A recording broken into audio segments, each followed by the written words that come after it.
nós, por natureza e por justiça de Deus, nós estávamos mortos nos nossos delitos. Ok? Isso não quer dizer só pecar por atitude, não. Não quer dizer, estou pecando. Pela natureza, o pecado já está em nós. E este pecado trouxe a morte consigo. E aí a gente não dá, obviamente, seria um estudo só para isso, dada a profundidade desse assunto. Mas a gente parte da regra, óbvio que Deus criou o homem sem pecado, perfeito. E o homem peca, a mulher peca e entra o pecado no mundo. No pecado entra a morte. E aí a gente precisa ler aqui, rapidinho eu vou ler, não precisa abrir, eu vou ler para tomar tempo, mas só para embasar o que estamos falando aqui. Isaías 59. Eu vou ler aqui, só para vocês entenderem o que o pecado fez, ou faz, né? Mas no sentido da natureza, o que ele fez. Olha aqui: certamente a mão do Senhor não está encolhida para que não possa salvar, nem surdo o seu ouvido para que não possa ouvir. Contudo, as vossas iniquidades fazem divisão entre vós e o vosso Deus, e os vossos pecados encobrem o seu rosto para que não vos ouça. Eu estava até fazendo uma aplicação para o Rodolfo esses dias, né, sobre esse texto. Se a mão do Senhor, ela não está encolhida, ela está estendida. Se os seus ouvidos não estão tapados, eles estão abertos. Ou seja, a mão do Senhor está estendida e os ouvidos abertos. Mas os nossos pecados, ele faz divisão. Pela natureza do pecado, Deus, ele não pode ter complacência conosco. Preste atenção nisso. Deus é tanto que na cruz de Cristo, quando vem imputado sobre ele o nosso pecado, porque ele não conheceu o pecado, ele não tinha pecado, ok? Na próxima aula nós vamos mergulhar nesse assunto. Então, o pecado veio sobre Jesus, ok? O nosso pecado, mas como pastor, eu não estava lá, não. O seu pecado eterno já veio sobre Cristo, mesmo antes de você nascer. O pecado da Jennifer, o pecado da Ana, o pecado da Lília, por todos vocês, o seu pecado estava sobre ele. Então ele, de um Cristo glorificado, santo, puro, ao qual a Bíblia dá ênfase da sua santidade, nos chamando de santo 3 vezes, santo, santo, santo, porque os judeus, para dar ênfase a alguma coisa, eles repetem 3 vezes, quando aquilo é importante. Então, dada a sua santidade, ele se transfigura em pecado. Em Salmo 22, esse estudo vai ser maravilhoso.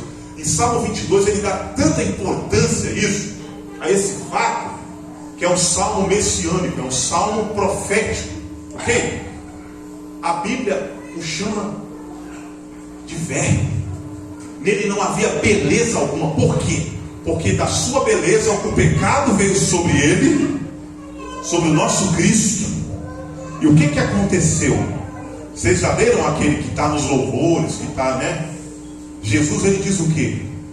Eli, Eli, lama sabachthani. Ele diz assim: Deus meu, por que me desamparaste? Por que me abandonaste? Que também está lá, é profético, no Salmo 22.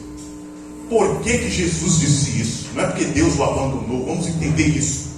Isso é, por mais palavras que a gente diz aqui, não vai chegar à profundidade. Mas vamos entender. O nosso pecado veio sobre ele. E como Deus, ele é santo, ele não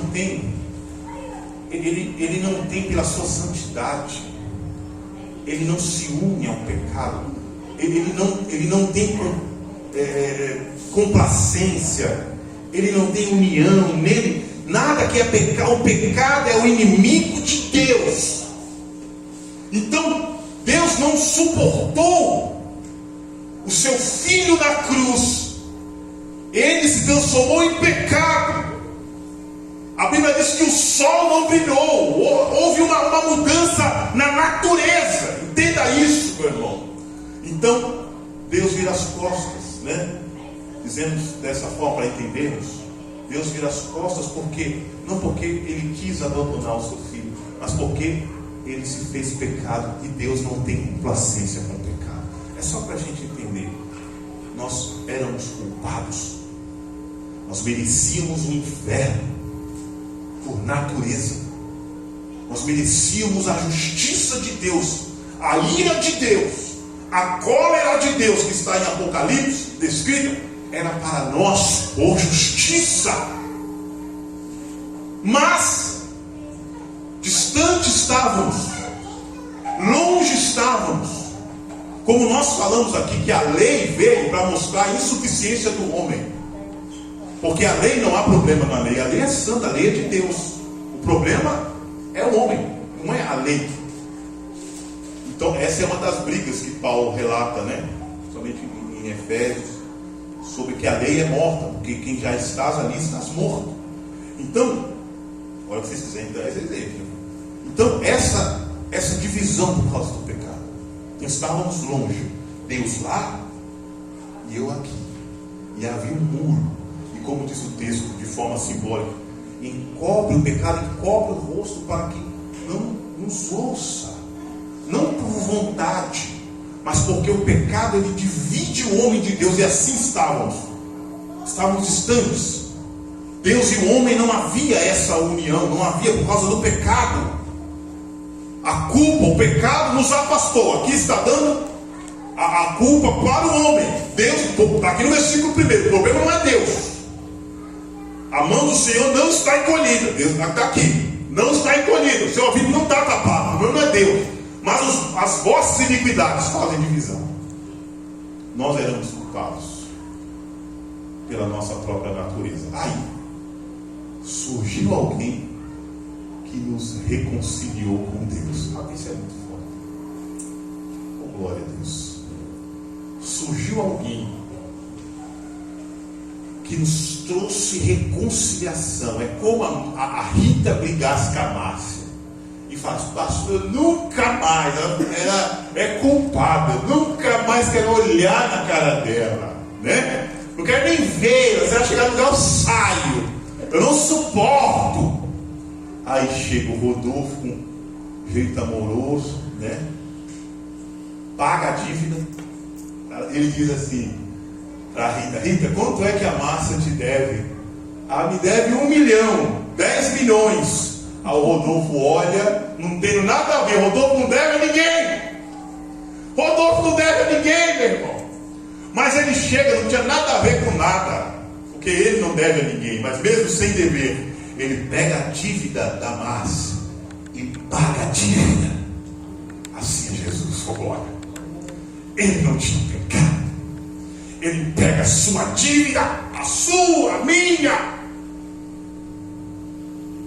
e ele paga. Aí Deus imputou o pecado ao Filho. Tenta imaginar isso. É tão gostoso que dá vontade de ficar aqui, né? Só nesse estudo. Glória a Deus. Mas vai ser a próxima, se prepare. Então Deus pega o pecado que era para você pagar. A cruz era para você e para mim. Deus pega esse pecado e imputa no filho dele na cruz. E aí Jesus, oh glória. E aí Jesus na cruz diz assim: esse está consumado de Jesus que ele disse na cruz. Meu coração está ardendo para nós fazermos a conferência da cruz, para só falar da cruz de Cristo. Então, quando Jesus, antes de Jesus morrer, ele disse: está consumado agora. Por quê?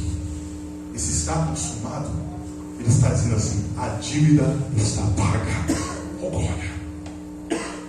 Então ele nos reconciliou. E para ouvir aqui os meninos, eu vou ler aqui aos Efésios, capítulo de número 2.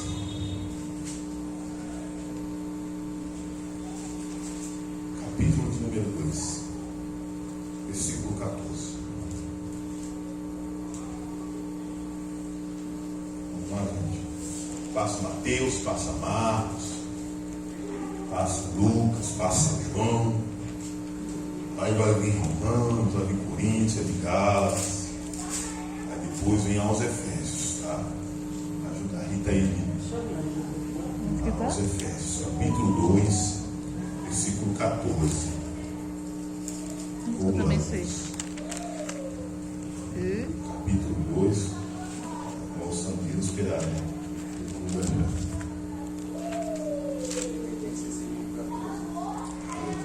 Efésios o quê? 2,14. Mas dá para entender mais ou menos, gente? Essa dívida que era nossa.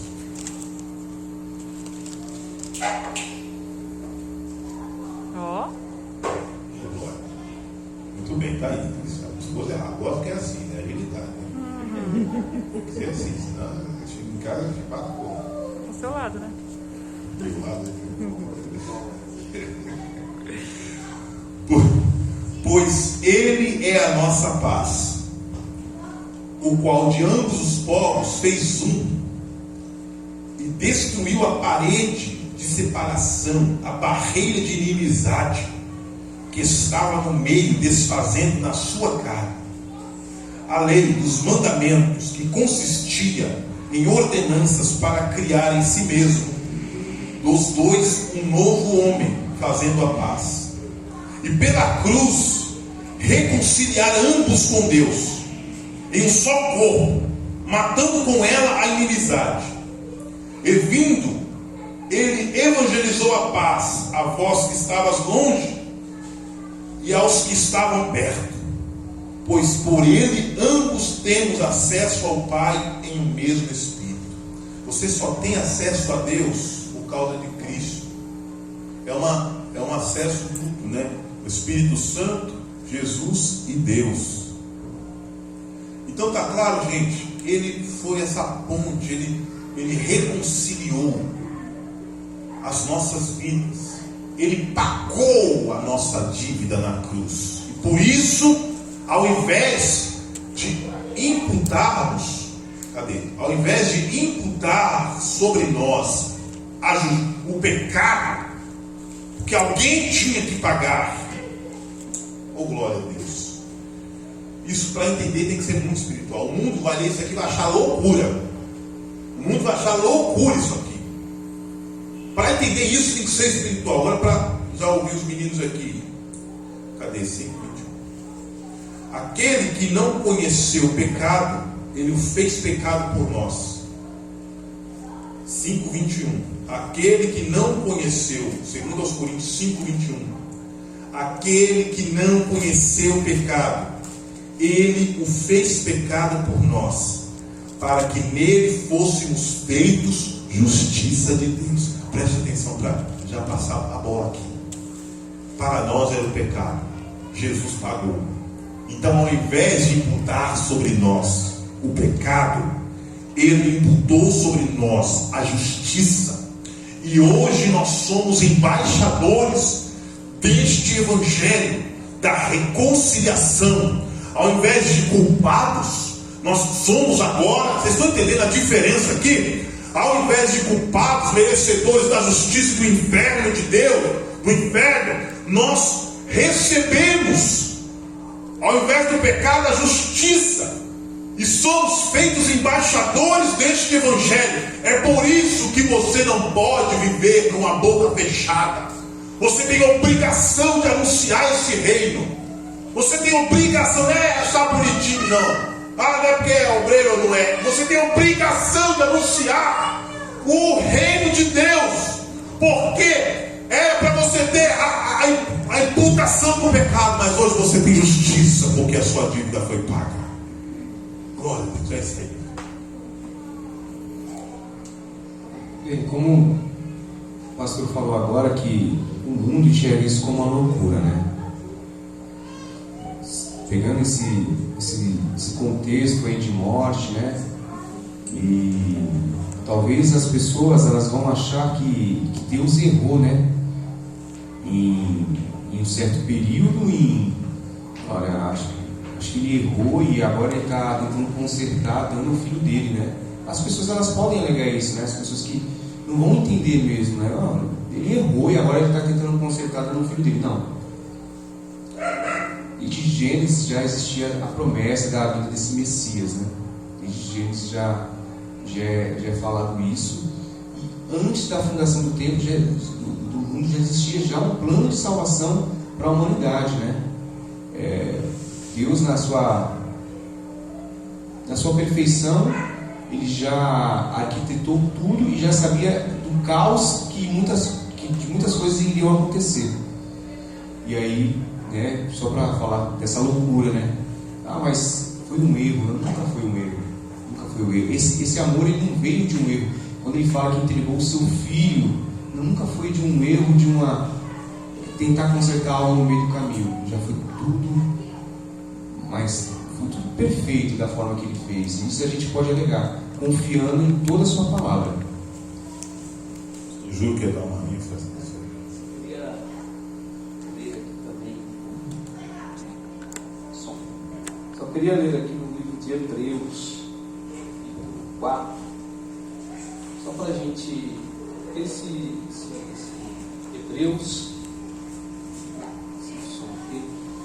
Hebreus capítulo 4, se a Cátia puder colocar aí, só para a gente entender. Capítulo 4 e o versículo 14. Correto era ler o 15, mas eu quero ler o 14 diante. Esse estudo é muito tremendo, é muito profundo, essa troca, essa substituição, né? Jesus, sendo um homem puro, ele assumiu todos os meus pecados, né? Então é uma coisa muito profunda. Hebreus 4, a partir do versículo 14. A epígrafe vai dizer assim: Cristo é o superior ao sumo sacerdote do antigo pacto, né? Visto que temos um grande sumo sacerdote, Jesus, Filho de Deus, que penetrou nos céus, retenhamos firmemente a nossa confissão. Porque não temos um sumo sacerdote que não possa compadecer das nossas fraquezas, porém, um que, como nós, em tudo foi tentado, mas sem pecar. Olha o que é interessante, né? Mas sem pecar. Chegamos, pois, com confiança ao trono da graça, para que possamos alcançar a misericórdia e achar graça, a fim de sermos ajudados em tempo oportuno. Então você vê que Cristo, né, ele faz tudo isso por nós. Agora eu quero ler lá em Coríntios, só para complementar esse estudo maravilhoso, que eu acho interessante quando a gente começa a falar, né, da morte de Cristo no Calvário. E Paulo, ele lutava muito com a igreja de Coríntios, justamente por eles sempre voltarem às velhas práticas. Olha aqui o versículo 17 de 2 Coríntios, né, que está um pouco acima do versículo 18, que foi lido. Porque 2 Coríntios capítulo 5, não é isso? 2 Coríntios 5, 17. Assim que se alguém está em Cristo, nova criatura é, e as coisas velhas já se passaram, e eis que tudo se fez novo. Então a maior luta de Paulo foi para que o povo vivesse o novo, né? Foi para que o povo vivesse o novo, porque se Cristo já morreu na cruz do Calvário, né, fazendo essa troca, ele não queria, por isso que Paulo denunciava o pecado, lutava contra o pecado, por isso, porque ele não queria que o povo vivesse o velho novamente. Então, todo aquele que está em Cristo, nova criatura é. Então, se nova criatura é, não temos por que voltarmos às velhas práticas, que é essas velhas práticas que acabam nos corrompendo novamente e nos afastando de Deus. Então, uma das lutas que Paulo tinha com esse povo de Corinto era justamente isso, né? O retrocesso às velhas práticas. Muito bem. Pode passar os slides aqui para a gente se achar aqui, tá? E nós vamos agora adentrar mais profundamente. Se eu quiser passar, porque não pode Bem, Corinto, né, a cidade em qual nós estamos falando, acredito que vocês já estão mais situados, né? Cidade portuária, muito bem, sabe, portuária, chega bastante gente, nós falamos disso. Não vou ficar aqui. Era uma cidade rica, né? Devassa, e tinha um templo lá, não tinha vários templos, tá? Mas tinha um templo lá danado que é da deusa Afrodite, que nós também falamos na aula passada. Passa isso aí. Isso ficou, não sei se ficou bem claro na minha pergunta, mas como nós, para simplificar, se ficou também alguma dúvida, né? Paulo encaminhou 4 cartas aos coríntios, mas é claro que pela história se perdeu 2 delas, tá? Ok? 4 cartas Paulo enviou. Claro, mas talvez pela vontade de Deus não encontrar. Deus é perfeito, né? No que Ele faz. Mas como que a gente sabe? Porque nos versículos, né? Eles falam, Paulo descreve mesmo: eu enviei-vos aquela carta. Então a gente sabe que foi alguma carta enviada anterior à que ele estava mencionando. Então nós temos 1º e 2º aos Coríntios, que na realidade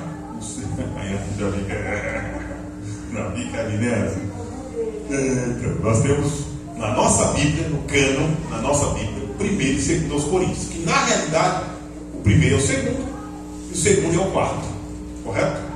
Essa 1ª e 3ª, elas se perderam, né, ao longo da história da igreja. Aí tem tudo uma vontade de Deus, né? Pode passar aí. Pode ressaltar. Mas assim, como se perde 2 cartas, para que a gente entenda, tá? Se alguém um dia questionar sobre isso, né, o fato de 2 cartas, não muda as 2 cartas que nós temos, não vai mudar o contexto de que as outras são, uma complementa a outra.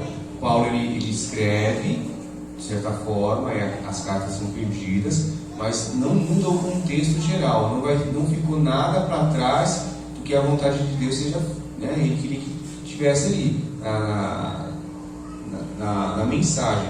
Porque, por exemplo, quando a gente tem livros, né, a gente tem livros a mais em igrejas, por exemplo, igreja católica, acho que é 6 livros a mais, 7 livros a mais. E isso, para nós entendemos que, resumindo, né, esses livros não fazem sentido. Aí as pessoas também podem alegar o quê? Mas então, vocês também alegam de 2 cartas perdidas. Não, para nós está tudo perfeito. Elas se completam. As informações elas se completam. Muito bem aplicado. E a gente, inclusive, está na página da igreja, tá? Um estudo que nós demos aqui sobre a formação do cânon. Resumindo, está na página lá. Como foi formada a Bíblia? Nós explicamos aqui detalhe por detalhe, né? No estudo, está lá. Vocês voltarem lá bem no início da pandemia, foi bem no início ali, né? Da pandemia. Nós temos esse estudo, está bem explicadinho lá. E então, 2ª carta aos Coríntios, né? No início, Paulo escreveu junto com Timóteo, que a gente sabe na saudação inicial, ele está mencionando Timóteo, né? E uma das ênfases dessa carta, né, é restaurar o irmão faltoso. Vocês lembram da 1ª carta aos Coríntios que nós estudamos? Tinha lá, um dos problemas da igreja era um irmão que tinha caso com uma mulher do seu pai. Então Paulo dá uma ênfase para a correção desse irmão. Não é isso, gente? Márcia não é isso, não, Márcia? Poxa. Então, Paulo dá uma ênfase para corrigir esse irmão, mas aí ele usa uma linguagem pesada, que se você não entende a colocação, você está imaginando que Paulo mate esse homem, né? Mas não, Paulo, aquilo é uma força de expressão, não dá para a gente destrinchar aqui agora, só para que a igreja o repreendesse, para que a repreensão gerasse vida. Só que aí dá-se a entender na 2ª carta, que também nós já falamos aqui no estudo passado, que a igreja levou isso muito energicamente e meio que não queria aceitar o perdão do irmão e nem recebê-lo de volta. Então dá-se a entender que Paulo está instruindo, neste caso, a perdoar o irmão faltoso. Correto, gente? Nós estudamos isso aqui. Então é uma das ênfases da carta, para que a igreja perdoe o irmão e o coloque em comunhão novamente, né? Porque deu uma ideia de que ficou, morreu, aquela coisa toda. Nós falamos sobre a fragrância de Cristo, a fragrância de morte, que Paulo usou em 2 Coríntios, que aqueles, não dá para ficar aqui que a gente já falou, aqueles que andam com Cristo exalam o perfume de Cristo, né? E aqueles que andam afastados, né? Porque há aquele ser humano que a cruz para ele, em tese, não valeu. Então ele vive ainda, como o pastor Júlio César bem disse, uma vida errônea. Então ele não exala o bom perfume de Cristo, ele exala a morte, porque ainda está morto, ainda não entendeu o propósito da cruz, né? E aí, cartas de recomendação, bem, não dá para falar dessa questão. Paulo questionou os coríntios, porque eles, de uma certa forma, exigiam, para nós entendermos aqui, o apóstolo Paulo fundou essa igreja, ele foi o fundador dessa igreja, ele doou 1 ano e 8 meses da sua vida para estabelecer ali uma igreja. Ele enfrentou a igreja para corrigir os problemas que nós mencionamos em 1 Coríntios. E agora, a segunda carta nada mais é do que Paulo tem que defender que ele é apóstolo. Ok, gente? Defender que ele é apóstolo, que ele é chamado por Deus. Por quê? Porque se infiltrou na igreja, o que Paulo, depois do 10, ele bate firme mesmo nisso. Nós vamos ver aqui. Ele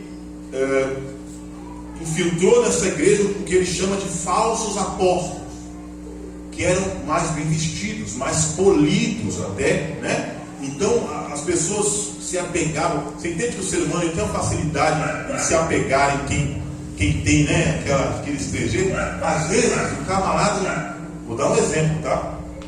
Tem pessoas na nossa região aqui que não sabem nem quem é Jesus, presidentes de igreja, não sabe nem quem é Jesus, não sabe dizer quem é Jesus, biblicamente.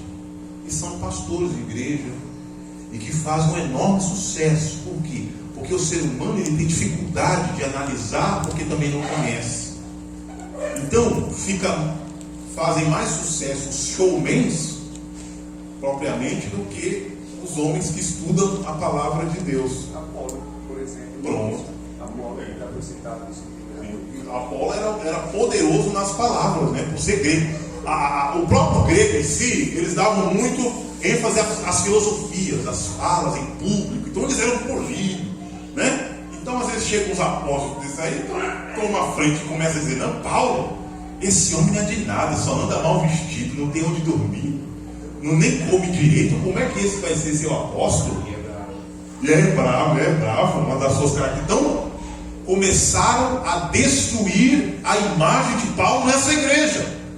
Então Paulo escreve essa última carta, mas entendendo, a gente precisa entender, isso aqui não era a maioria da igreja, ok?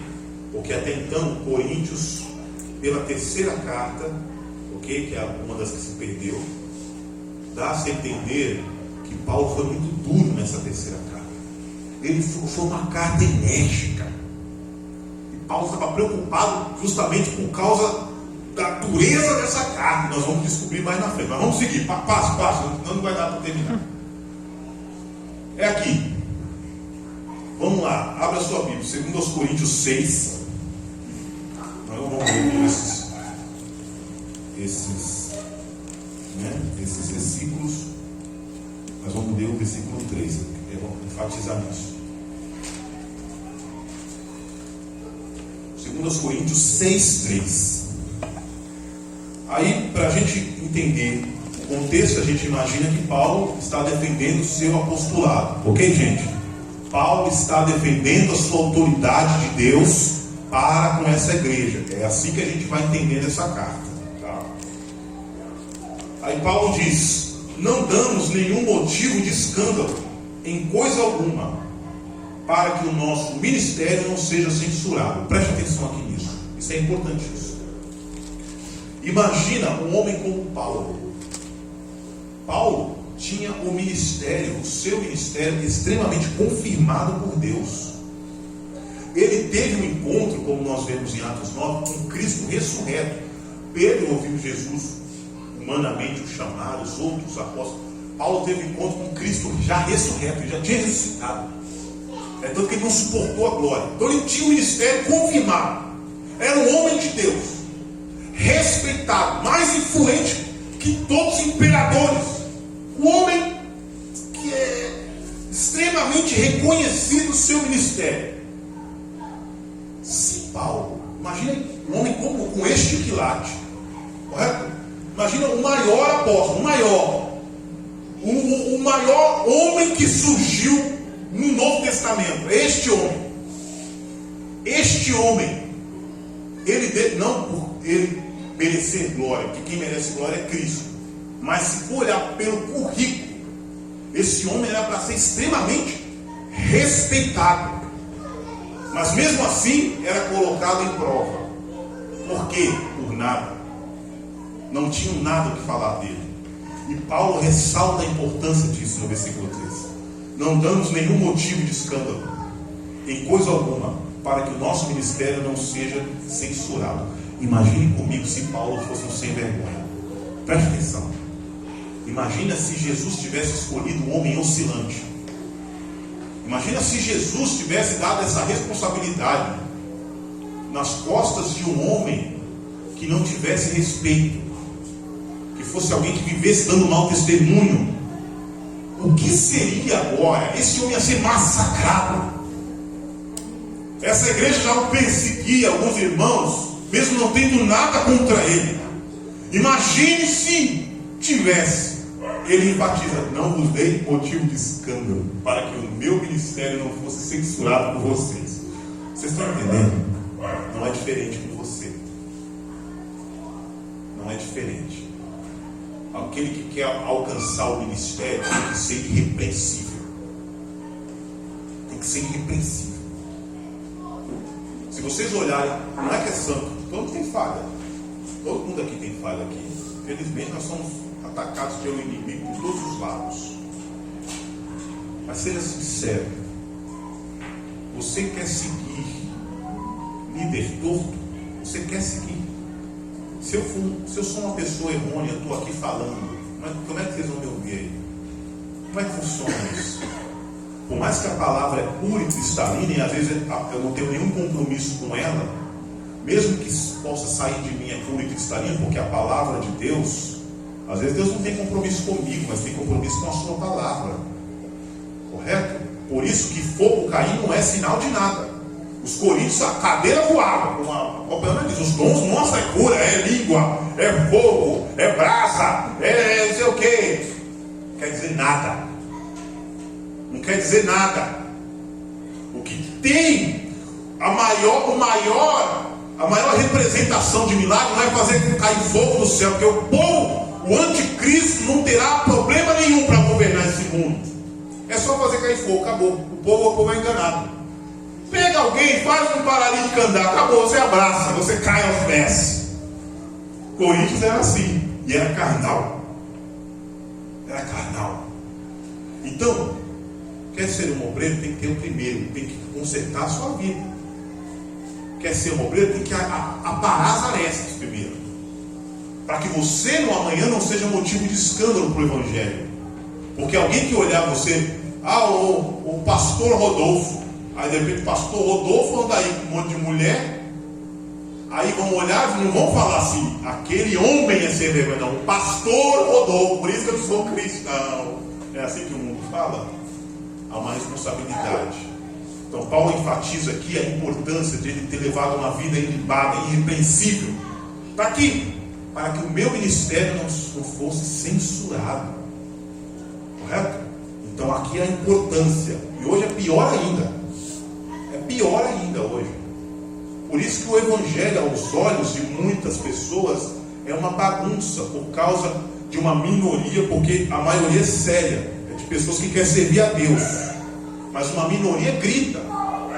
Pode ver, sim, 100 pastores sérios, se um não for sério, mancha os 100 que são sérios. Se sai lá na Globo um pastor que roubou uma igreja, pode ter 1000 igrejas sérias, vai ficar na cabeça aquele que roubou. Infelizmente é assim. Mas a Bíblia diz: ai daqueles de quem provém o escândalo. Ai. Querem ressaltar alguma coisa nisso, gente? Só que no livro de Paulo falando para a importância, né? Coríntios 4, 2 Coríntios 4 mesmo, né?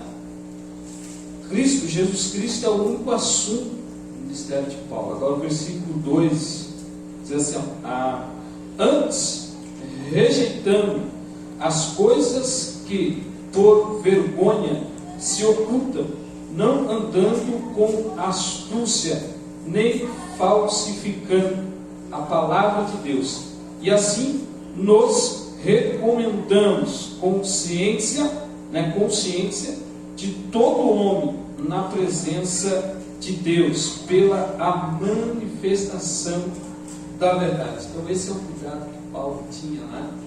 Tanto com o seu ministério quanto com a palavra de Deus. Ter o cuidado de manusear, ter o cuidado, né, de não profanar a palavra de Deus.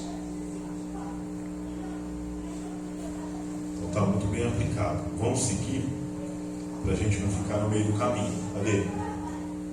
É esse aí? É. Vamos lá. 6,14. E a carta vai seguindo.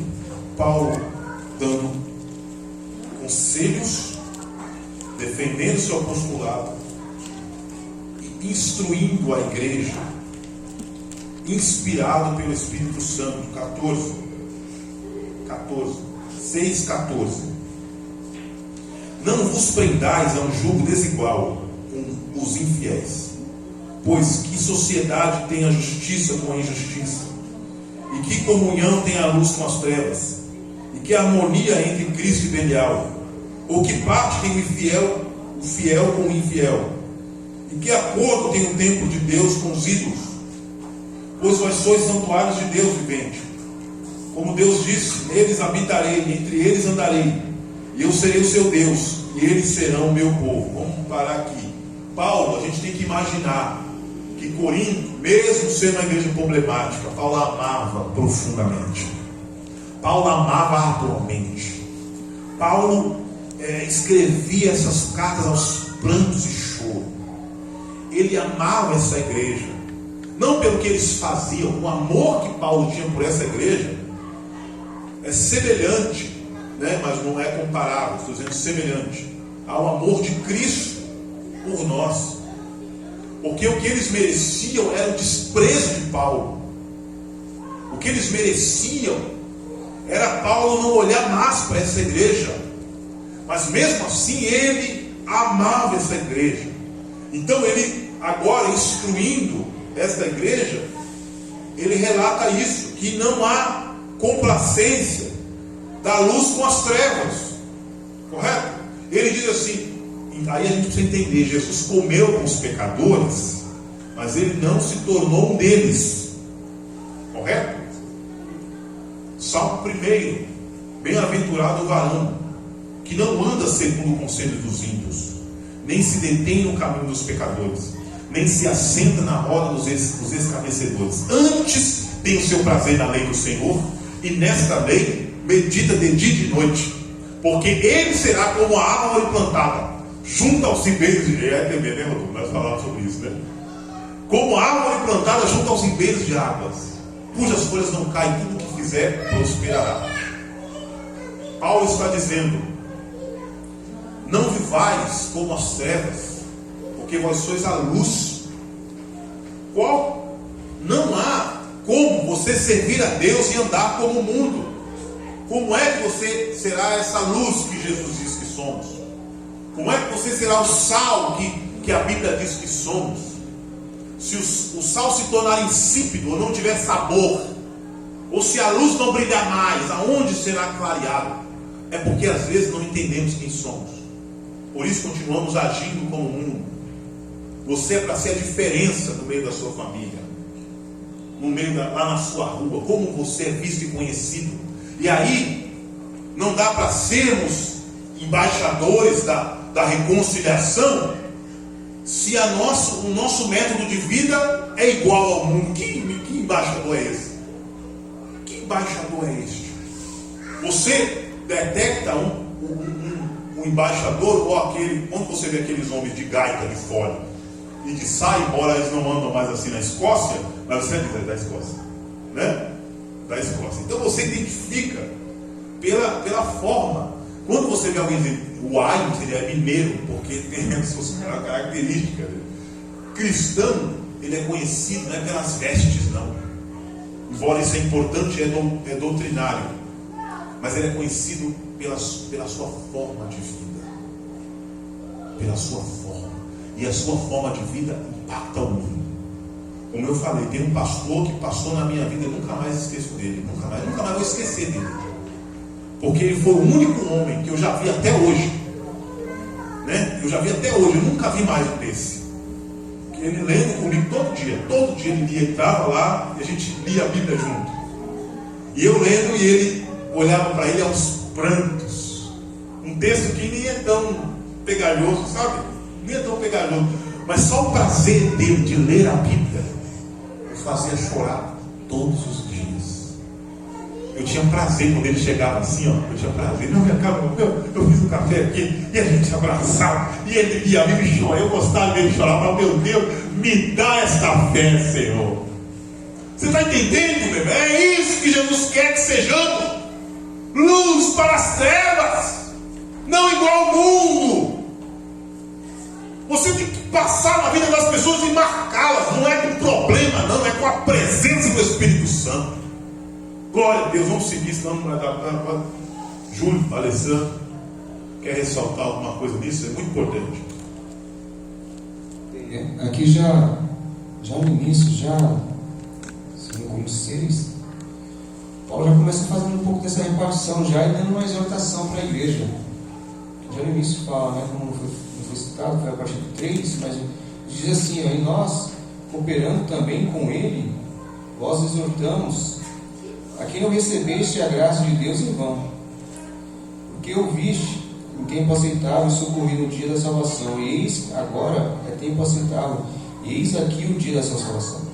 Paulo aqui nesse capítulo aqui, ele está, um resumo de boa forma, ele está falando assim, olha, eu estou exortando vocês, eu estou trazendo aqui a palavra de vocês, a palavra de Deus, vocês não querem aceitar a palavra de Deus?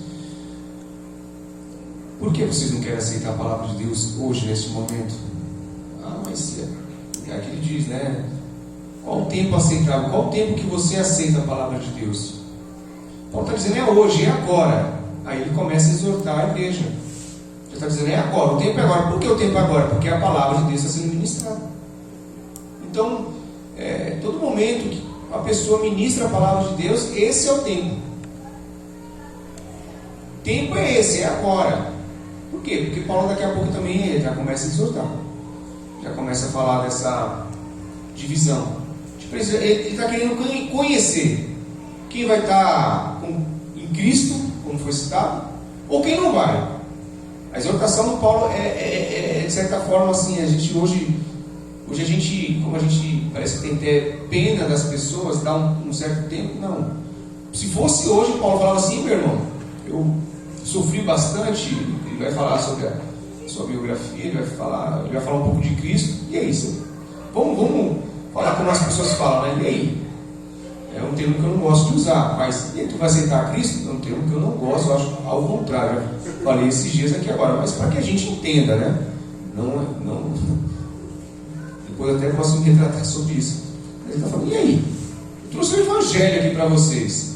Eu trouxe a palavra de Cristo genuína. Qual é o tempo aceitável? Não é agora? Tá bom, então. Não é o tempo aceitável para você, é para você. Eu sei que eu posso contar contigo. E ele começa aí, já destrinchando, aí ele vai começar a falar. Aí que vem essa continuidade aí, né, desse povo. Muito bem. Vamos seguindo aqui. Pode passar. A sinceridade de Paulo. Repito, a gente precisa sempre imaginar que Paulo está aqui nesta carta falando algumas coisas que ele passou, alguns dos seus sofrimentos, defendendo seu apostolado para uma igreja que já tinha entendido a repreensão, tá? E alguns irmãos ainda resistiam. Paulo estavam, dando ênfase a esses falsos apóstolos. Então Paulo aqui afirma a sua sinceridade, né? No capítulo 7, no versículo 2, está aqui: recebei-nos em vosso coração, a ninguém prejudicamos, a ninguém corrompemos, a ninguém exploramos. Não digo isso para a vossa condenação, já antes tinha dito que estais em nosso coração para juntos morrermos e vivermos.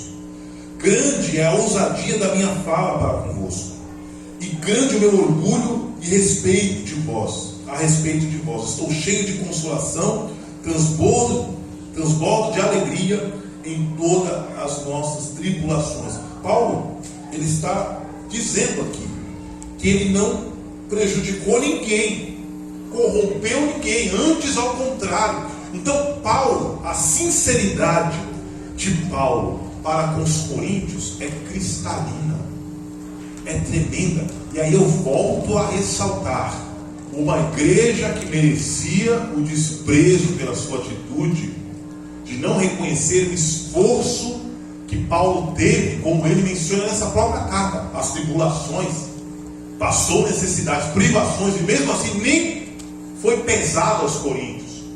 Então Paulo está afirmando, é como você amasse alguém, preste atenção, é como se você tivesse um filho, e esse filho assim: eu vou embora de casa, né? E você conhecendo, e não, filho, e o filho às vezes lhe maltrata, né?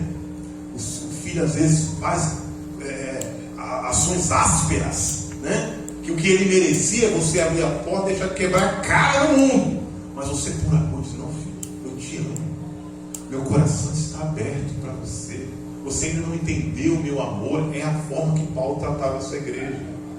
Você entendeu?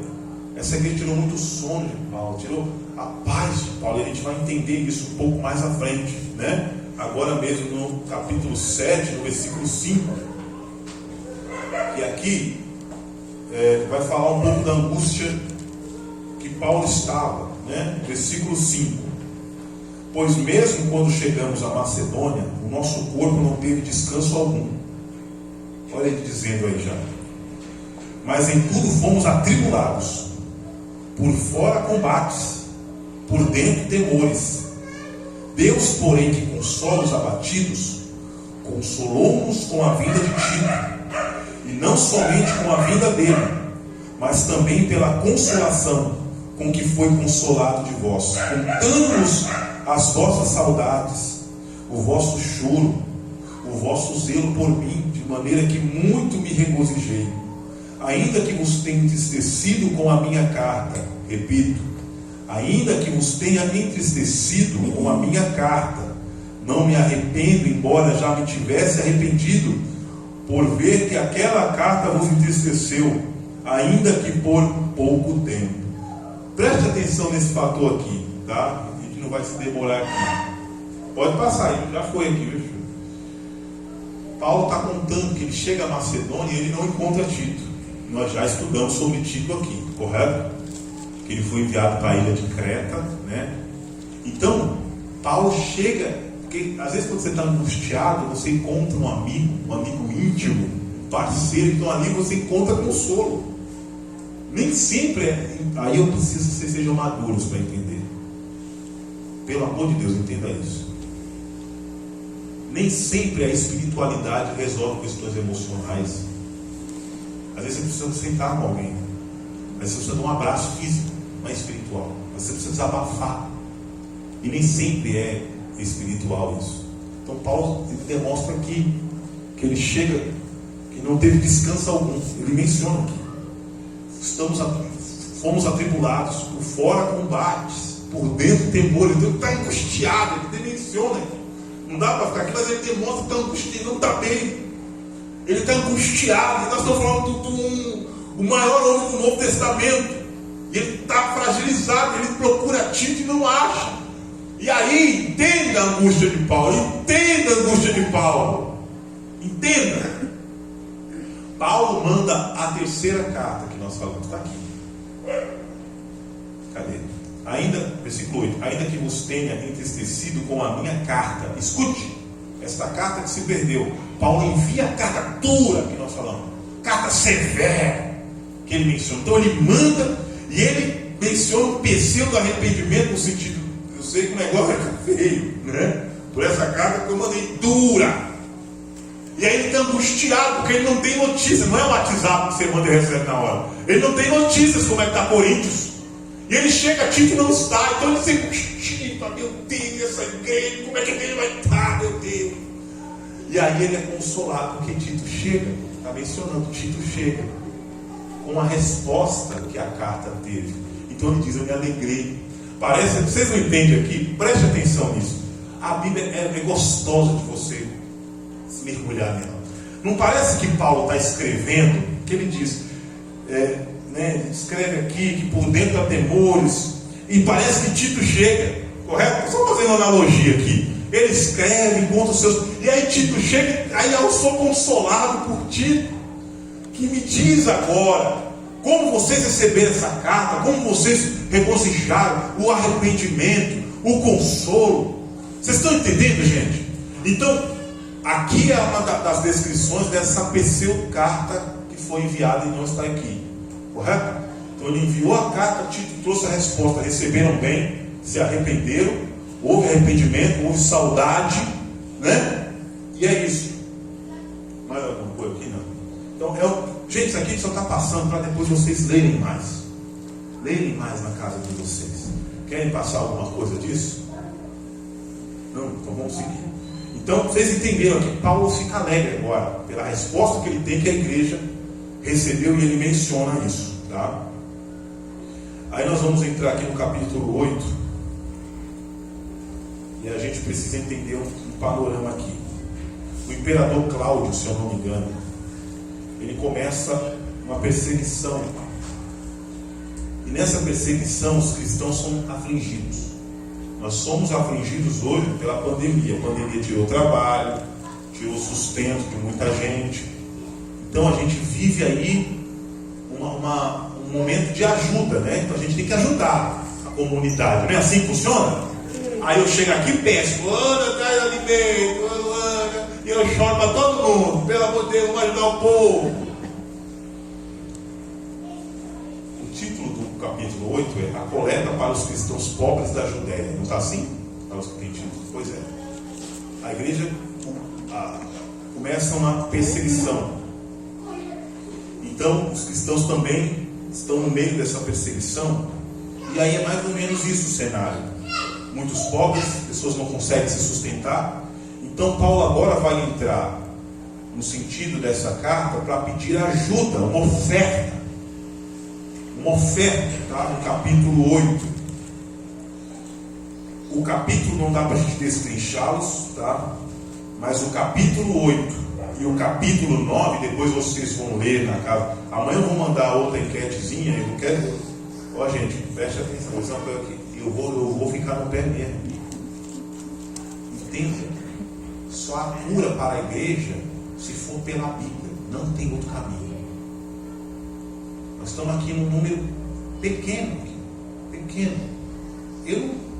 Se tivesse um aqui, eu estava falando, o santo pastor, nós estávamos falando da mesma forma. Não importa. Mas eu não vou desistir. A igreja tem que ser uma igreja bíblica.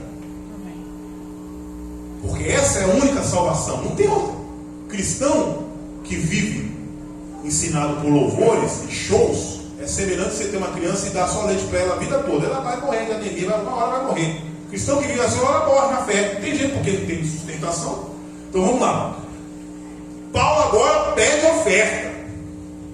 A oferta é bíblica. E Paulo usa os termos aqui. Entenda. Não meçam o evangelho de Cristo, a bagunça que existe por aí com dinheiro. Correto? Jesus abençoa sim quem oferta. Não é porque há uma má manutenção dos homens hoje com relação a isso, que isso tem que ferir o preceito bíblico. Vocês estão entendendo o que eu estou dizendo, gente? Não importa como é que alguns pastores tratam essa questão. A Bíblia sim, Paulo, ele pede aqui ofertas. Oferta é bíblica. Ajudas são bíblicas. Ajudas financeiras são bíblicas. Quando Moisés pediu para que o povo trouxesse prata e ouro, Deus abençoou de tal maneira que Moisés teve que dizer assim, não, chega, não sei mais. Porque conforme Deus ia abençoando, o povo ia trazendo. Então isso é bíblico. Puramente bíblico. Não olha ao mundo de hoje, olha a Bíblia. Então Paulo, ele vai pedir aos irmãos ajuda financeira, com alimentos, com ajuda que eles pudessem.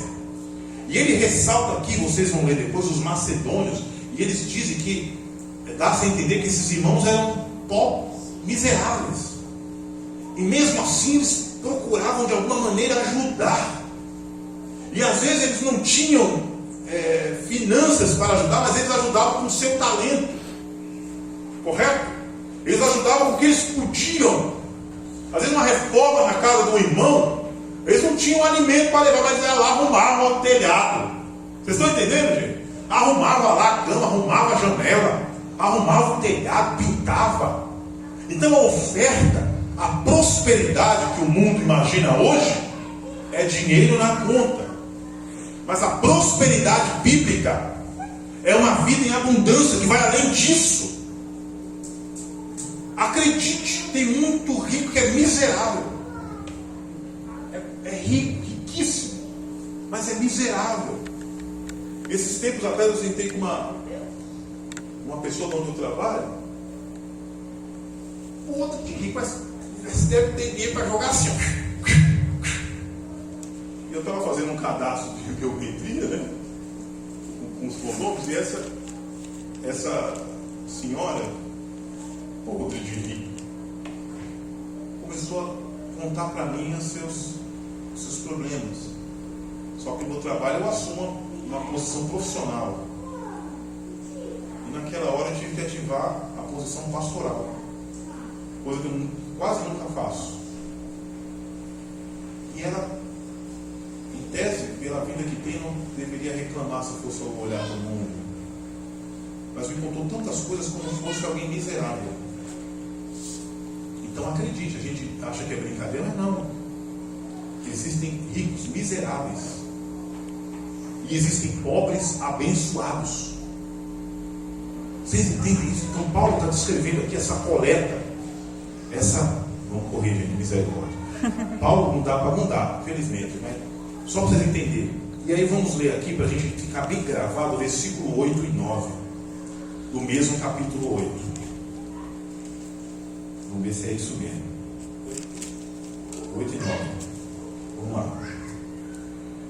Não digo isso, e aqui Paulo está pedindo, tá? Só você entender esses dois capítulos.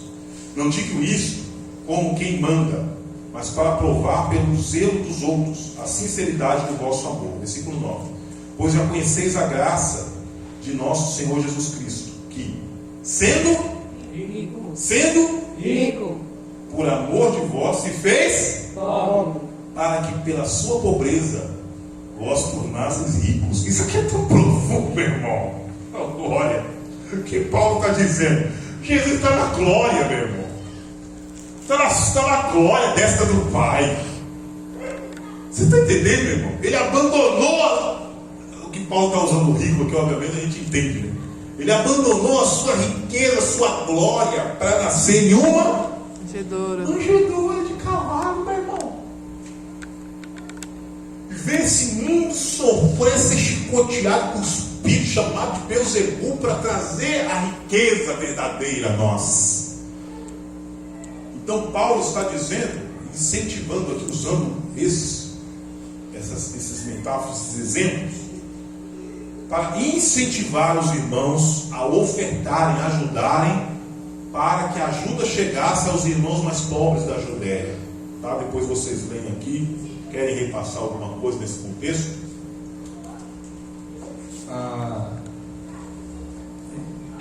No Novo Testamento, a gente vai ler um pouco, falando sobre oferta. A gente tem a dimensão que ofertar com amor, né, como Paulo ensina, tem um grande fundamento. A gente pode pegar o exemplo daquele homem que não quis deixar sua riqueza para seguir Cristo. Cristo deixou ele que seguisse com a sua riqueza, então. Quis dar um exemplo de que, olha, não é a sua riqueza, né? Dê para os pobres. Ele não quis isso, né? Foi feita essa oferta, essa pergunta, dê para os pobres. Não quis. A gente também vê um exemplo também agora de oferta sobre Ananias e Safira, exatamente. A gente vê a ira de Deus com aquele que não oferta da forma correta, mesmo até ofertando, né? Como o pastor falou, às vezes todos nós passamos por situações financeiras e que nos aperta, sim, isso é óbvio. Mas mentir em cima daquilo que você oferta não faz sentido. É uma provocação direta contra o Espírito Santo, como foi feito com Ananias e Safira, perdão a memória. Deus ele vê de uma forma assim, sabe, muito complicado, porque você vê que os espíritos, eles zombou contra o Espírito Santo de Deus e aquele homem caiu. Quando ele mentiu, né, aquele homem caiu, ele morreu. E se você for olhar outros pecados que foi feito ao decorrer da Bíblia, foi até perdoado, né, vamos dizer. Mas mentir para Deus em cima de oferta tem um peso muito grande, mas muito grande. Não estou querendo aqui dizer que você vai aí cair, né? Mas assim, oferte, como foi dito, oferte teu coração, oferte a tua ajuda com o ministério, com a comunidade, com os irmãos ao teu redor, né? Mostre que você pode ser útil também, com o seu corpo, na forma de ajudar, como já foi citado. Às vezes não é o dinheiro em si, mas no caso que nem Paulo está citando, sim, era ajuda financeira e também mantimento, que como ele estava em Coríntios, de certa forma máxima, né, ajudou ele pede agora um certo valor para a igreja Judéia. E aí ele pede, e basicamente ele tem que implorar para que as pessoas entendam que dessa forma é assim que o povo vive, dessa forma é assim que o povo cristão vive, com amor, não só pelo dinheiro, não é o dinheiro, tá, gente? Mas é com o alimento, com os braços, com a inteligência, doe um pouco, né, da sua inteligência, né? Isso é uma oferta. E aí também é um outro tema que para estudo é muito bom a gente um dia atentar isso, porque quando nós ministramos sobre as ofertas aqui, as pessoas às vezes elas não entendem. Como tem poucas pessoas aqui agora, a gente sabe que está sendo gravado, mas é bom que um dia reúne-se a igreja, né, de uma forma, né, e fala no estudo sobre oferta, para as pessoas terem, né, até essa dimensão, que com oferta não se brinca. Isso é muito glorioso.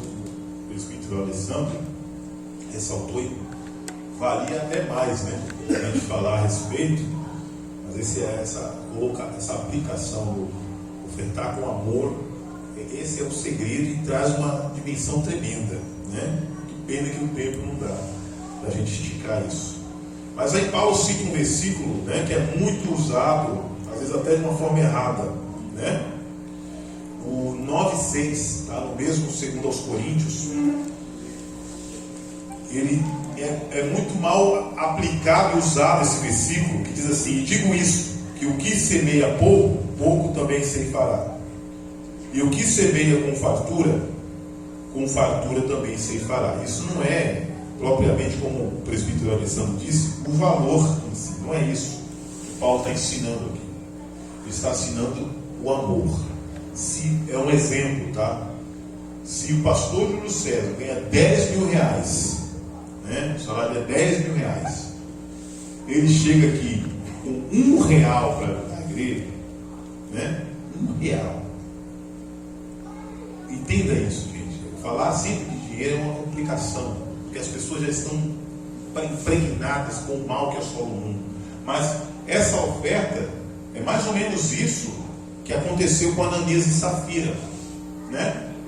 Proporcional ao que se ganha é o que eu devo ajudar a casa de Deus. Simples assim. Simples assim. Ananias e Safira mentiu. Entenda? Isso é muito profundo, mas não dá para a gente falar aqui. Mentiu acerca do valor, não era a intenção, era o valor. E Deus matou, ok? Para a gente entender a importância dele, mas em outra feita nós vamos falar sobre isso. Vamos seguir aqui para terminar. No capítulo 10, Gente, se vocês não lerem na casa de vocês, de nada vai adiantar esse estudo aqui. De nada. E todo esforço é em vão. Não dá. O santo tem que fechar a barbearia mais cedo. Pastor José vai ficar atropelado de moto e correndo. Eu saio furando, ter tomado multa. Então é todo um esforço para acontecer. Se vocês não leem, não vai adiantar nada disso aqui. Se vocês não aceitar, como foi dito em 6.1, se vocês não aceitar a palavra de Deus, Aí nós lascou tudo. O capítulo 10. Paulo aqui, ele começa firmemente. Qual é o título aí? Qual é o título aí, Rodolfo? Tá Paulo aí. defende seu ministério. Aí. Paulo defende a sua autoridade apostólica. Paulo, então vocês entendem que o capítulo é esse, tá? De 10 e 11. Não dá para a gente tratar, mas depois eu vou mandar alguns contextos legais para vocês dentro desses dois capítulos. Paulo defende aqui o seu apostolado nesse capítulo 10. Ele defende aqui que Deus o chamou, e ele tem duas missões aqui a partir do capítulo 10. Ele defende o seu apostolado, tá? E no capítulo 11 ele começa a contrastar com os falsos apóstolos. Entendeu, gente? Ele defende no 10 e há um combate, mas há um combate ali. Entenda que Paulo, com argumentos de si, nós vamos ver isso no capítulo 12. Paulo, com argumento, poderia massacrar esses apóstolos. Se fosse para medir currículo, para falar assim, vocês acham que são apóstolos mesmo? Paulo massacrar, sabe? Mas ele ainda usa as suas palavras para não se parecer exaltado. Correto? Ele usa ainda a sutileza, porque ele tinha uma situação difícil. Ele queria combater os falsos apóstolos, mas não perder a igreja. E alguns da igreja estavam enraizados nesses falsos apóstolos. Correto? Então, o que ele precisava fazer é uma cirurgia. Tem aquela cirurgia grave que você tem que tirar, né? Às vezes alguma coisa ali, mas sem afetar. Então é essa cirurgia que Paulo precisava fazer. Dividir o falso apóstolo, mas abraçar a igreja. Por isso que para ser líder de pessoas, você tem que ser cirúrgico. Você não pode andar com um machado na mão. Você tem que ser calculista no bom sentido das suas ações, porque você quer resolver o problema, você não quer matar a pessoa. Não é essa a ideia. Paulo não queria, no capítulo 5 de 1 Coríntios, Paulo não queria matar esse irmão, ele queria restaurar esse irmão. Então ele sempre teve esse cuidado com a igreja, até nas palavras. Vocês percebem que ele se arrependeu daquela terceira carta, ele mesmo menciona, porque ele tinha preocupação, que ele queria resolver o problema, mas não perder a igreja. Entenda isso. Então Paulo, ele tinha mais que argumentos para destroçar os falsos apóstolos. E aí um dos argumentos está aqui no capítulo 12, vou pular para o 12, tá? Porque a gente já passamos da hora aqui. Capítulo 1, ao versículo 6. Aí ele diz assim, o que diz aí o título aí, gente? O espinho na carne e a glória. Como é que é? O espinho na carne e a glória.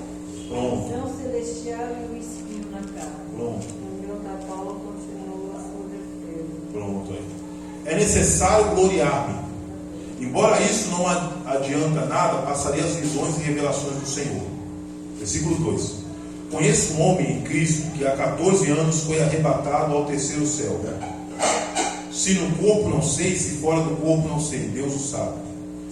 E sei que o tal homem, se no corpo, se fora do corpo não sei, Deus o sabe, foi arrebatado ao paraíso. E ouviu palavras indivisíveis, os quais não é lícito ao homem falar. Eu assim me gloriarei, mas de mim mesmo não me gloriarei, senão nas minhas fraquezas. Ainda que me gloriasse, não seria insensato, porque estaria dizendo a verdade. Mas abstenho-me para que ninguém pense de mim mais do que em mim vê ou de mim ouve. Vamos parar aqui, porque o versículo 7 começa num outro contexto. Presta atenção nisso. Paulo descreve aqui no versículo 2, parece estranho, né? É como que ele estivesse falando de alguém.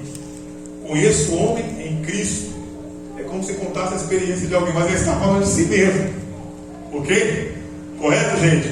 Ele está dando o exemplo de si mesmo. Até para não ser evasivo. Vocês entendem o cuidado de Paulo aqui? Eu preciso que vocês entendam isso.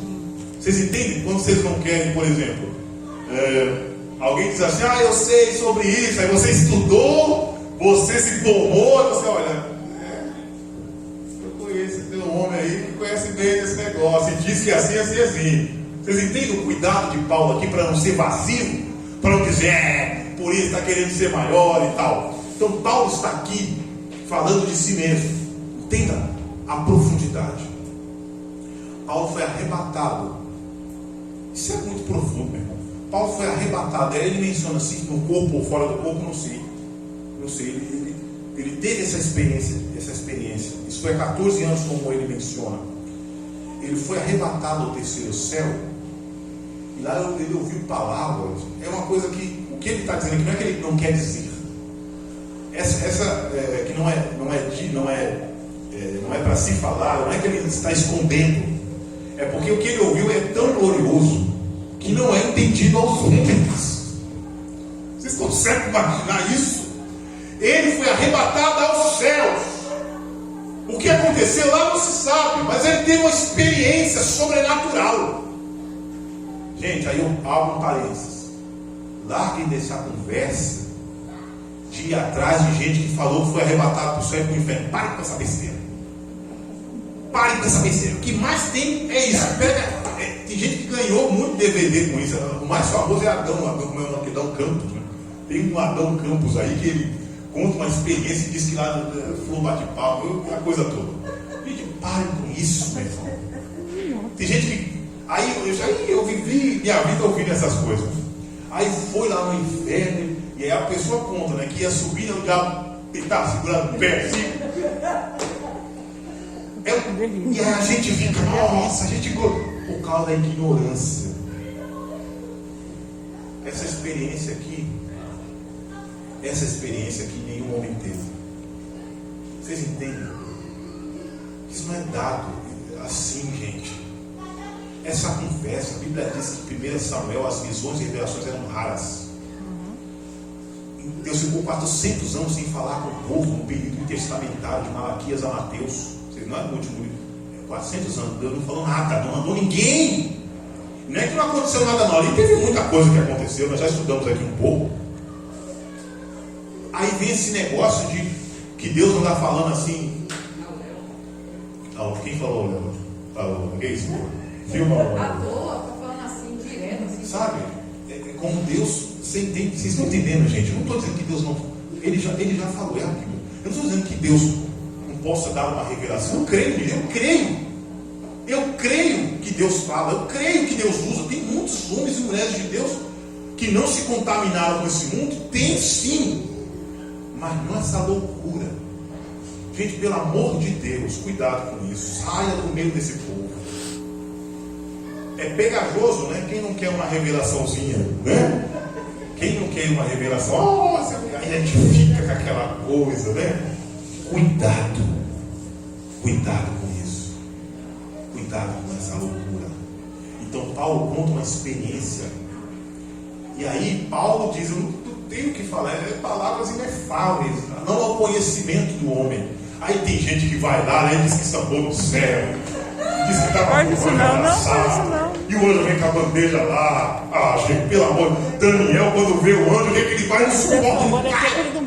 Ele cai por causa do resplendor. Aí tem gente que não viu o anjo vinha com a bandeja na mão, ele vinha com a taça, e vinha tomar aguinha. A gente, pelo amor de Deus, gente, que loucura é essa? Vocês não viram isso, nunca viram? Não, nós viu isso, gente. Eu conheci uma mulher que, se você for muito quieto, se você for muito quieto, você não é espiritual, né? Eu sou mais carnal, então, porque eu só fico quieto na minha. Eu conheci uma mulher que, quando o culto estava frio, ela falava que naquele momento ela via anjos. E aí a igreja pulava e pipoca no óleo quente. Simplesmente assim. O anjo acho que pulava junto também. Porque tá ali. Fácil de você, se você. Aí é a falta da Bíblia, né? Que em Gálatas, eu sempre falo isso, Gálatas, quando Paulo inicia ali, ele fala assim, mesmo se um anjo descer até, ele está falando, não está falando de anjo, aquele anjo, ele está falando daqueles anjos que desceram. Então talvez esse anjo que essa contemporânea tenha visto, talvez não seja anjos celestiais, possa ser outro tipo de anjo. Mas ela criou o rito dela, né, de visão angelicais, e a gente vê, se você, como você citou agora, se você vê um anjo, tu cai. E ela vê anjo, tipo, todas as terças, quintas e às vezes aos sábados. Hora pra cá, agendamento de anjo. Então, entenda, gente, o negócio é sério. Tem experiência com Deus? Tem. Cada um de nós vamos ter alguma. Eu já tive experiências com Deus assim, que é uma vez, que fica marcado e pronto. O pastor Júlio César uma vez contou um sonho para mim assim, né, Júlio? Que, olha, eu acho que se eu tenho um sonho desse, eu viro um Moisés, assim. De tão tremendo. Então a gente tem essas experiências com Deus. Mas as coisas não é assim, desse jeito. Então Paulo descreve algo profundo. Paulo descreve algo intenso. Paulo descreve uma experiência que ele teve, que foi única. E ele ouviu palavras, como ele mesmo diz, que não lhe é de conhecimento humano. Que não é de conhecimento humano. Correto? Então vamos seguir em frente para a gente já finalizar. Agora, por isso que eu achava ele insensato, justamente porque não quis angustiar. Por isso que havia essa carência. Mais alto, Paulo. Bota aí o microfone aí. Fala mais alto. Vai sair na filmagem. Sim. Por isso que o povo estava achando Paulo insensato, por ele não se gloriar. Porque Paulo, além de ter experiência, como já foi dito aí, Paulo tinha conhecimento. Mas tudo que Paulo fazia, aqui no versículo 11, capítulo 11, versículo 16, assim: outra vez digo, ninguém me julgue insensato, ou então recebei-me como insensato, para que também me glorie um pouco. O que digo, não o digo segundo o Senhor, mas como por loucura nesta confiança de gloriar. Então Paulo não tinha prazer de se gloriar. Ele não queria, porque ele tinha peso, tinha bagagem, tinha conhecimento, e sabia bem mais que muitos ali. Mas ele não queria deixar o eu entrar. Talvez seja justamente por causa do espinho na carne que Paulo tinha. Muito bem. E nós vamos falar agora. Vamos no versículo 7, do mesmo capítulo 12. Nós vamos entender aqui que isso é muito profundo e Deus ele tem que tratar com cada um de nós da sua maneira, né? E aí a gente vê aqui: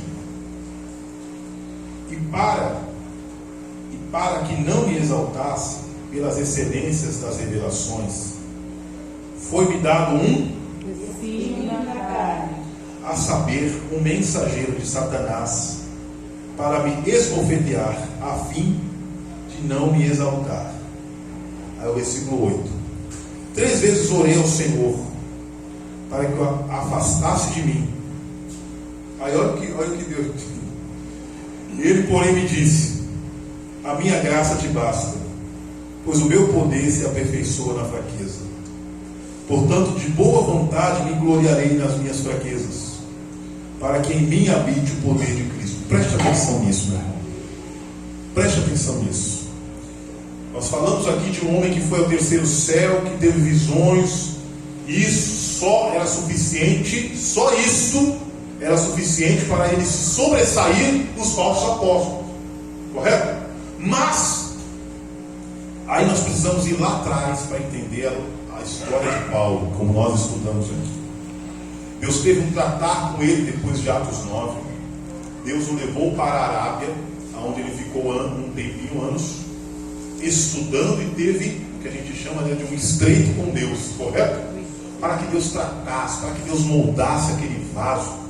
Porque Paulo, ele ainda era judeu, fariseu, e ele ainda vivia resquícios de Saulo.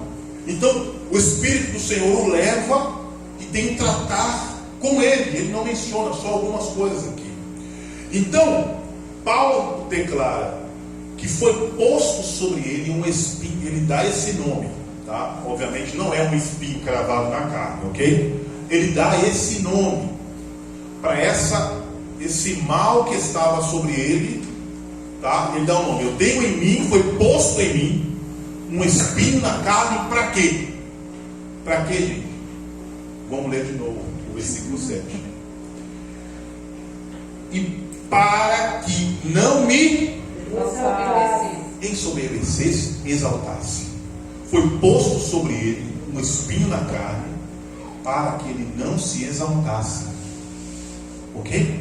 Mas esse mal seria o quê? Vamos lá, muito bem. Esse coisa que está o negócio aqui, né? Que estreito. Aí a gente tem um probleminha, porque a Bíblia não menciona o que é, ela dá indícios. Não tem como cravar o que era esse espinho. Mas quando ele fala que ele é esbofeteado, era mesmo verdade? Era uma força de expressão aqui. Ele usa, vamos ler de novo aqui, que é interessante isso. E para que não me exaltasse pelas excelências das revelações, foi-me dado um espinho na carne, a saber, um mensageiro de Satanás para me esbofetear. Escute, isso, né, dá-se a entender que Deus mandava um homem para lascar ele mesmo. E não, é uma força de expressão de algo que o envergonhava. O que dá-se a entender aqui, muitos entendem ser o problema de visão que ele tinha, né? Mas isso eu acredito que não. Que problema? Como é que eu sei que Paulo tinha um problema de visão? Porque uma das cartas, quando ele escreve assim: eu vos escrevo com letras garrafais. Entenda? E ele dá também a entender-se, em uma das cartas, que o povo o amava de tal forma que, se pudesse, dava olhos novos a ele. Então dá-se a entender que Paulo tinha esse problema de visão, e ele escreve com letras grandes porque ele não enxergava. Mas o problema desse espinho na carne, e a gente entende, foi posto para que ele não se exaltasse. Alguém que tem problema de visão não é um problema público que lhe causa vergonha. Para que Paulo não exaltasse, não se exaltasse, tinha que ser algo vergonhoso, correto? Tinha que ser algo que o rebaixava. E aí não dá para entender a mente de Deus, porque a gente pode perguntar: por que Deus fez isso? Por que Deus, de uma certa forma, prendeu Paulo para que... E aí a gente entende. Imagina hoje, a Bíblia descreve, Coríntios 12, sobre os dons do Espírito. E um dos dons é operações de maravilhas. Correto? Correto? Está escrito. Operações de maravilha. O que é operação de maravilha? É tudo que é sobrenatural. Ok? Imagine hoje, neste mundo, hoje, Deus, de repente o Rodolfo é levantado aí, um grande profeta, e chega e começa, ele estende a mão e o mar se abre. O que você acha que vai acontecer nesse mundo corrompido de hoje? Com certeza isso vai afetar o coração do Rodolfo. Se ele não tiver uma segurança em Cristo, ele vai usar isso para a sua própria glória. Ele vai se ensoberbecer com aquilo que é de Deus, não é dele. Então Paulo era muito influente. E Deus, e aí a gente precisa ser cuidadoso para aplicar isso, Deus conhecia o que estava em seu coração. Se Deus o fez isso para que ele não se gloriasse, é porque no seu coração caído, como todos nós, havia alguns resquícios de exaltação. Porque Paulo sempre viveu uma vida sendo grande, sendo conhecido. Era um homem poliglota, estudou com os maiores homens, chamado Gamaliel. Então, de repente, esse homem é reduzido a alguém que é de perseguidor, ele se tornou perseguido. Então, o que Deus fez, e aí não dá para entender a mentalidade de Deus, porque é Deus, mas Deus o fez para que ele não se exaltasse. Então, se imagina-se ser algo... Estou só dando uma analogia, tá, gente? Não estou aplicando isso aqui como doutrina. Imagina-se ser algo que o envergonhasse. E esse me esbofeteava é uma expressão de como isso era ruim para ele. Ele usa essa força de expressão, que não é um homem, obviamente. Ele usa essa força de expressão para dizer isso me esbofeteava. É um mensageiro de Satanás para me esbofetear, para me subjugar, para me oprimir. Correto? Mas aí a gente entende que isto, né, não foi propriamente maligno. Ok? Deus, como que quisesse mantê-lo humilde. Então é um texto muito difícil de se aplicar, porque não há detalhes. Então não dá para dizer se era uma doença, se era um mal, se era alguma coisa. O que dá a se entender é que isso o reprimia para que ele não se ensoberbecesse, como ele mesmo disse. Então não dá para imaginar algo que ninguém sabe. Por exemplo, se eu tenho um problema qualquer que ninguém sabe, isso não vai me humilhar diante de vocês. Correto? Se eu estou cobrando visão aqui, um exemplo, eu estou cobrando visão aqui, eu estou aqui olhando e isso acaba sendo comum até. Então imagina-se que esse espinho na carne era algo que o humilhava, ao ponto dele não se ensoberbecer. Toda vez que aí alguém olhava e via alguma coisa, isso o reprimia. Então a gente entende que o coração do homem é caído mesmo. Se o homem não tiver enraizado em Cristo, já vi tantos pregadores hoje que cobram 50 mil para pregar. Um dia foram homens humildes, foram homens de Deus. Você acha que não? Homens que cresceram de uma maneira igual aqui, ó. Aí se ensoberbeceram e fizeram uso daquilo que não é deles, que é emprestado para o seu próprio bel prazer. O que Paulo, o mesmo pastor Júlio disse, Paulo sempre teve cuidado de aplicar as suas experiências. Ele poderia dizer, eu fui ao terceiro céu, correto? Ele poderia dizer, eu fui lá com Deus lá, vocês estão aí, eu fui lá, tive experiência com Deus. Mas não, Deus, entre aspas, a gente precisa cuidado para aplicar isso. Deus o reprimiu através desse espinho na carne para que ele não se exaltasse com aquilo que não era dele. Ok, gente? E não é, infelizmente, o que acontece hoje. A gente vê pessoas criando os seus luxos, usando-se daquilo que é precioso, que é emprestado e que um dia daremos conta.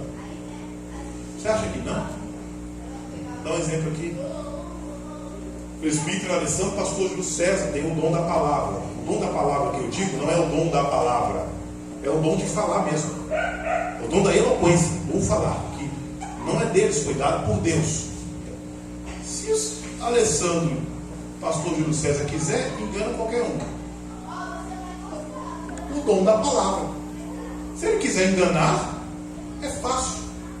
Eles dizem, né, pelo dom que eles já têm, mas se é mal utilizado aquilo que é emprestado, dará conta diante de Deus.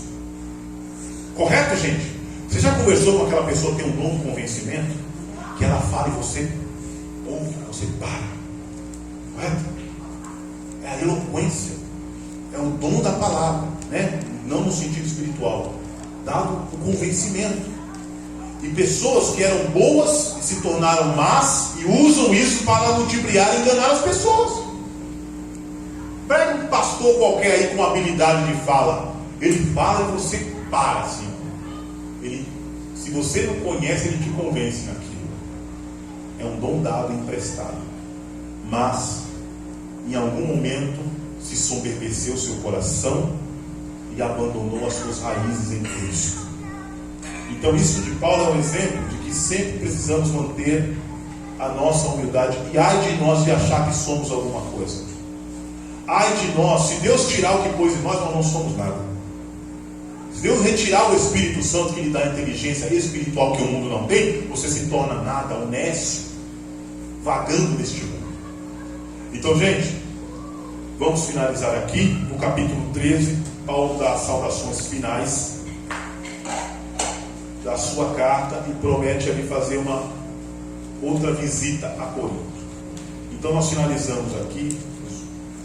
O presbítero Alessandro, pastor Júlio vai dar as considerações finais. Então nós finalizamos aqui a segunda carta aos Coríntios.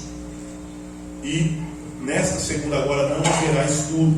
A gente sempre dá uma pausa quando terminamos um livro, para nos prepararmos, né, assim, para trazermos, o tema vai ser o tabernáculo e os seus utensílios. Olha, não perca esse estudo, não perca por nada esse estudo. Não perca por nada. A visão de você vai abrir depois desse estudo acerca do Evangelho de Cristo. Amém? Então repasso aqui a palavra ao presbítero Alessandro e o pastor Júnior já dá o tema, em nome de Jesus. Bem, como eu disse no início, é muito bom, né? Nós estamos aqui reunidos, né?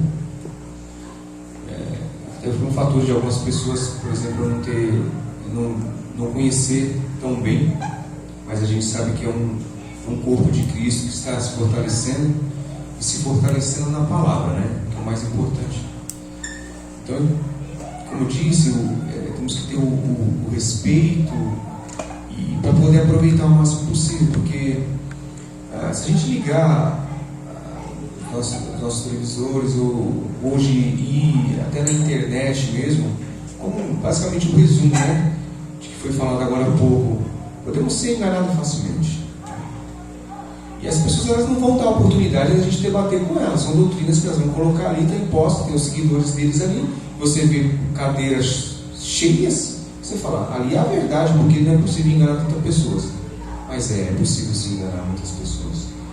Infelizmente isso é possível porque eles não têm essa oportunidade, né, de estar num estudo aberto entre que é falado, tem enquetes, você pode tirar sua dúvida, é algo aberto em cima da doutrina de Deus, né? Isso é muito importante. Então seria bom a gente sempre aproveitar essas oportunidades, né? Caso vocês tenham alguma dúvida perante até a primeira carta, a segunda carta ao Coríntios, entre em contato, né? Tirar essas dúvidas com a gente. Ou por que eu digo com a gente? Porque talvez a gente vai dar essa liberdade e a gente não tem por que mentir, porque se eu não vou mentir para vocês algo que daqui a pouco vocês me conhecem, vocês vão me cobrar. Talvez eu não possa saber, ou o pastor Júlio, o pastor William não saber naquele exato momento sobre isso, mas vamos, né, buscar um estudo sobre aquilo para estar repassando para vocês. Isso é de suma importância. Isso aqui, por mais que tenha poucas pessoas, né, também não é a quantidade que vai trazer a qualidade, né? Sim, aquilo que foi ministrado, né? Mas por mais que tenha poucas pessoas, é muito importante.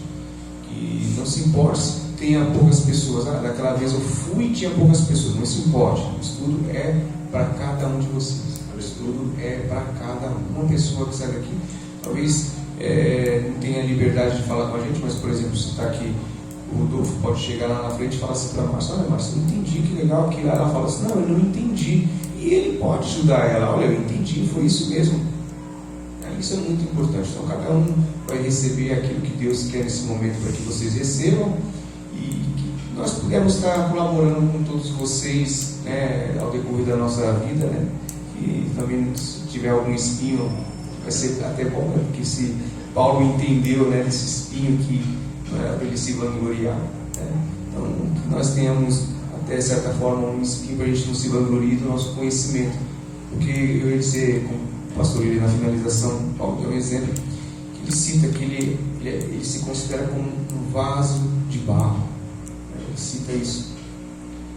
Nós também tivemos que colocar na situação que um vaso de barro ele é um vaso que, tipo, de certa forma não tem valor nenhum, mas ali é depositado algo muito valioso, né? Que é o conhecimento de Deus para a nossa vida, para a vida de todos. Eu agradeço a todos vocês, agradeço quem está do outro lado, que pode estar acompanhando a gente, tirando qualquer dúvida, nos ajudando também no ministério, nos ajudando também com ofertas, né, como foi citado, ofertas de amor, e entendendo também, como eu falei há um tempo atrás, o momento é esse.